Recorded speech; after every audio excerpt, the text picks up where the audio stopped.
আজ আমাদের আলোচনার বিষয় হচ্ছে কীর্তিমুখ।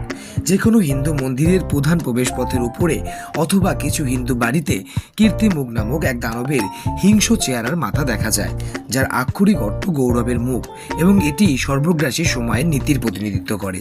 কীর্তিমুখের উৎপত্তি: দৈত্যের শক্তিশালী রাজা জলন্ধর ভগবান শিবের সহধর্মিণী পার্বতীকে বিবাহ করতে চেয়েছিলেন।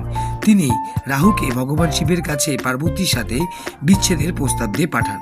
রাহুর দাবি শুনে যে তিনি পার্বতীর সাথে বিচ্ছেদ করুন যাতে জলন্ধর তাকে বিবাহ করতে পারেন, ভগবান শিব অত্যন্ত ক্রোধে উন্মত্ত হয়ে ওঠেন।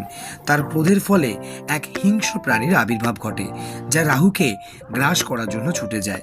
রাহুর কাছে ভগবান শিবের আশ্রয় নেওয়া ছাড়া আর কোনো উপায় ছিল না। ভগবান শিব রাহুর জীবন রক্ষা করেছিলেন।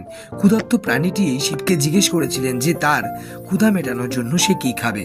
ভগবান শিব দৈত্যকে তার লেজ থেকে শুরু করে তার নিজের দেহ খেয়ে তার ক্ষুধা মেটাতে নির্দেশ দিয়েছিলেন।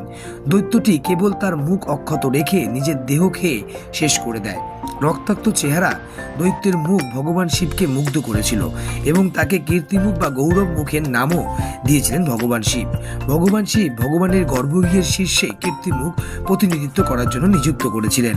ভগবান আরও উল্লেখ করেছিলেন যে কেউ কীর্তিমুখের উপাসনা করলে সে ভগবানের করুণা অবশ্যই লাভ করবে।